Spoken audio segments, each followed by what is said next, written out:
తగ్గేదేలే అన్నట్లు ప్రత్యర్థులపై విరుచుకుపడే జేసీ ప్రభాకర్ రెడ్డి ఒక్కసారి ఎమోషనల్ అవ్వడం హాట్ టాపిక్గా మారింది.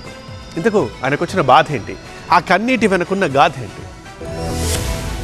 అనంతపురం జిల్లా తాడిపత్రి మున్సిపల్ కౌన్సిల్ చివరి సమావేశంలో చైర్మన్ జేసీ ప్రభాకర్ రెడ్డి భావోద్వేగానికి లోనయ్యారు. తన పదవీ కాలం ముగుస్తుండటంతో నిర్వహించిన వీడ్కోలు సమావేశంలో ఆయన కంటతడి పెట్టుకున్నారు. దేవాలయం లాంటి మున్సిపల్ కార్యాలయాన్ని వదిలి వెళ్లడం బాధగా ఉందంటూ ఆవేదన వ్యక్తం చేశారు. గత కొన్నేళ్లుగా ఈ కార్యాలయం కేంద్రంగా తాడిపత్రి అభివృద్ధి కోసం చేసిన కృషిని ఆయన గుర్తు చేసుకున్నారు. తాడిపత్రి ప్రజలను దేవుళ్లుగా అభివర్ణించిన జేసీ ప్రభాకర్ రెడ్డి వారి రుణం ఎప్పటికీ తీర్చుకోలేను అన్నారు. పట్టణ అభివృద్ధి కోసం అహర్నిశలు శ్రమించారన్నారు. ఒక దేవాలయం వదిలిపెట్టిపోతుంటా.